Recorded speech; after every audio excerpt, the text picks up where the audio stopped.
नमस्कार दोस्तों, आप सभी लोगों तक मैं हमेशा स्टेनो से रिलेटेड बहुत सारी जानकारी, बहुत सारी चीज़ें ले आता रहता हूं, समझाता रहता हूं और आप सभी लोगों को बताता रहता हूं। तो आज आप सभी लोगों के सामने मैं जो आपका बिहार स्टेनोग्राफर, बिहार सचिवालय के अंदर जो आपका स्टेनोग्राफर का फॉर्म आया हुआ था, उसके लिए एक संपूर्ण सिलेबस लेके आया हूं कि भाई इसमें आप सभी लोगों का जो सिलेबस होगा वो आपका क्या होगा, क्या आप सभी लोगों को पढ़ाई करनी है जिसके तहत आप सभी लोगों का इस परीक्षा में सिलेक्शन होगा। यानी जो लेवल 1 होता है, जो सीबीटी का पार्ट होता है, उसके अंदर आप सभी लोगों को क्या कुछ प्रिपरेशन करनी होगी, उसके लिए आप सभी लोगों को संपूर्ण सिलेबस की जानकारी देने के लिए मैं आया हूं। तो आप सभी दोस्त जो बिहार स्टेनोग्राफर की तैयारी कर रहे हैं, इस सेशन को बहुत ध्यान से देखना, ध्यान से चीजों को समझने का प्रयास करिएगा और कोशिश करिएगा आपकी प्रिपरेशन अच्छी रहे और आप सभी लोग सिलेक्ट हों। और स्टेनोग्राफी की तैयारी अभी से शुरू कर दीजिएगा मेरे भाई, क्योंकि शॉर्ट हैंड जो है वो कम समय में आप नहीं सीख पाएंगे। तो अगर आप अभी से लगे रहेंगे तब जाके उस समय तक आप सभी लोगों की शॉर्ट हैंड कंप्लीट हो पाएगी। तो एक बार सभी मेरे भाई जल्दी से आ जाएं सेशन में और सेशन को शेयर कर दें ताकि आप सभी लोगों तक आज की ये इंपॉर्टेंट अपडेट पहुंच पाए। चलिए तो शुरुआत करते हैं भाई आप सभी लोगों की जानकारी से। तो जैसा कि आप सभी लोगों को पता है कि भाई बिहार के अंदर जो ये आपकी वैकेंसी है, बिहार कर्मचारी चयन आयोग में ये आपकी आई हुई है। तो मेनली बहुत सारे बच्चे मेरे से ये कह रहे थे कि सर सिलेबस के बारे में एक बार डिटेल नोटिफिकेशन में बता दो कि सिलेबस में आप सभी लोगों का क्या होने वाला है। ठीक है, तो चलिए सीधा हम सिलेबस के ऊपर ही चलेंगे और ये सारी चीज़ें तो मैंने आपको नोटिफिकेशन के टाइम पे बता ही दी थी कि इसमें क्या बेसिक जानकारी है। तो सीधा हम सिलेबस के तरफ ही चलते हैं कि भाई सिलेबस में आप सभी लोगों को क्या क्या चीज़ें आने वाली हैं।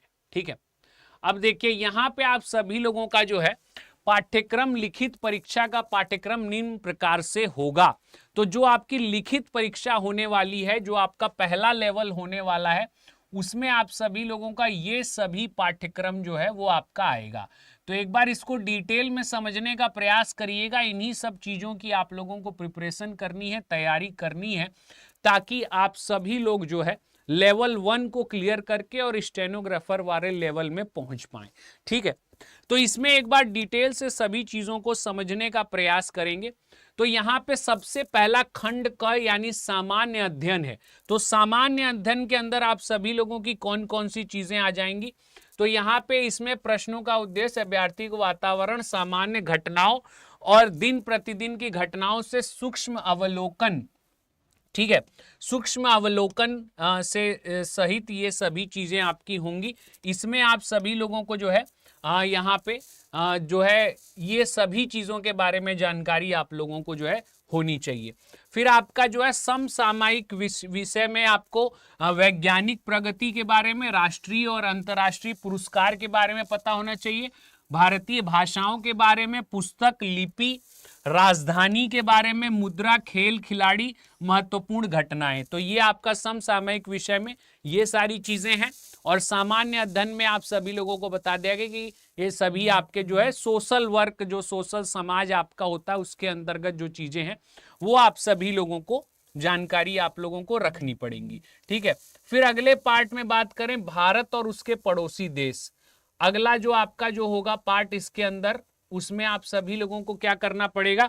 तो यहाँ पे आप सभी लोगों को जो है पड़ोसी देशों का इतिहास, भारत का इतिहास, संस्कृति, भूगोल, संविधान एवं राज्य व्यवस्था, राजनीतिक प्रणाली, सामुदायिक विकास, पंचवर्षीय योजना एवं राष्ट्रीय आंदोलन में बिहार का योगदान, इन सभी चीजों के ऊपर आप सभी लोगों को चीजें आएंगी। फिर सामान्य विज्ञान एवं गणित में आपका मैट्रिक स्तर के ऊपर जो आपका मैथ्स है वो आपका पूछा जाएगा। 10वीं पास के लेवल की मैथ्स आप सभी लोगों को आनी चाहिए।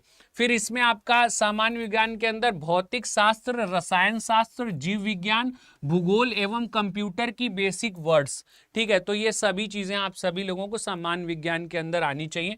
गणित के अंदर जो आपके चैप्टर्स आने वाले हैं वो कौन कौन से हैं।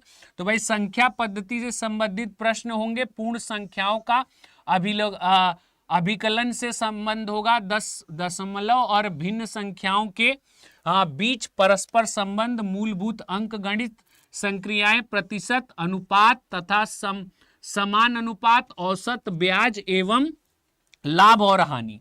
ठीक है, तो मैथ्स के अंदर आपको इन सभी चैप्टर्स से जो है वो सवाल मिलने वाले हैं।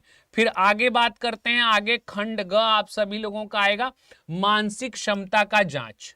ठीक है, मानसिक क्षमता का जांच, इसमें आप सभी लोगों को जो मानसिक क्षमता का जांच होगा उसमें आपका क्या आएगा, सादृश्य समानता, विभिन्नता, स्थान कल्पना, समस्या समाधान विश्लेषण, और आपका अंक गणित, तर्क शक्ति, संख्या श्रृंखला, कूटलेखक, आपका निर्माण, पासा, और विश्लेषणात्मक, जल प्रतिबंध, प्रतिरूप पूर्ण करना, कागज के मोड़, नियम पहचान, डाट स्थिति, चित्र गठन एवं विश्लेषण। तो ये सभी आपके जो है मानसिक क्षमता के अंदर आप सभी लोगों के जो है सवाल होंगे।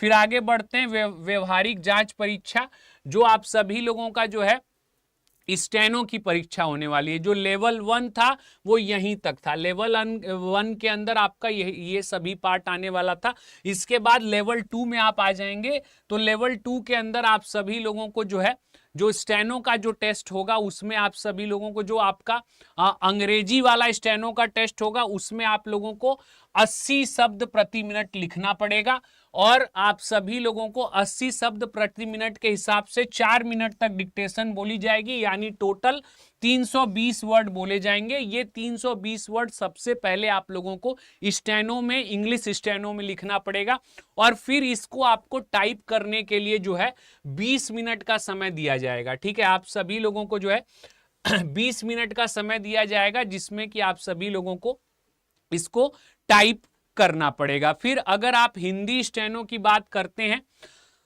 तो हिंदी के अंदर आप सभी लोगों को 30 शब्द प्रति मिनट की स्पीड बोली जाएगी। मतलब आप सभी लोगों को इंग्लिश स्टेनो के अंदर 80 वर्ड प्रति मिनट की स्पीड होनी चाहिए, और हिंदी स्टेनो के अंदर आपको 30 वर्ड प्रति मिनट की स्पीड होनी चाहिए। 30 वर्ड प्रति मिनट के स्पीड से आपको 300 शब्द बोले जाएंगे। 10 मिनट की आपकी इसमें डिक्टेशन होगी। देखिए, इंग्लिश स्टेनो में सिर्फ 4 मिनट की डिक्टेशन है, हिंदी स्टेनो में आपकी 10 मिनट की डिक्टेशन है, क्योंकि यहाँ पे शब्द जो वर्ड प्रति मिनट स्पीड जो है वो कम है। इंग्लिश में आपको 80 वर्ड प्रति मिनट होना चाहिए, और हिंदी में सिर्फ 30 वर्ड प्रति मिनट है, तो भी आप जो है इसमें क्वालिफाई कर जाएंगे। फिर इसके बाद जब आप जो है इसको लिख लेंगे, तो फिर ये 300 शब्द को आपको 10 मिनट दिया जाएगा कि इन 300 शब्द को आप क्या करिए, टाइप करिए। और उसके लिए आपको जो है under English US keyboard layout इस फॉन्ट के माध्यम से आप सभी लोगों को जो है इसमें टाइप करना पड़ेगा, टाइपिंग करनी पड़ेगी। तो ये पूरा आपका सिलेबस था, जिसके अंदर जो बिहार परीक्षा है उसके अंदर किस तरीके से चीजें आएंगी। तो लेवल 1 का सिलेबस आप सभी लोगों को मैंने बताया। फिर उसके बाद लेवल 2 जो आपका स्टेनो की परीक्षा होने वाली है उसके बारे में सभी जानकारी डिटेल में आप सभी लोगों को दी। तो आशा करता हूं आप सभी लोगों को ये पूरा सेशन समझ में आया होगा कि किस तरीके से कैसे चीजें करनी है, कैसे वर्क करना है, कैसे आगे बढ़ना है। तो सभी मेरे भाई अगर सेशन पसंद आया तो लाइक शेयर जरूर करिएगा, और अड्डा 24/7 परिवार को अपना प्यार देते रहिएगा। चैनल को सब्सक्राइब कर दीजिएगा ताकि ऐसे ही महत्वपूर्ण अपडेट्स आपको मिलती रहें, और आपकी जो स्टेनोग्राफी की और आपकी कंपटीशन की जो जर्नी है वो चलती रहे। बहुत बहुत धन्यवाद। जय हिंद, जय भारत।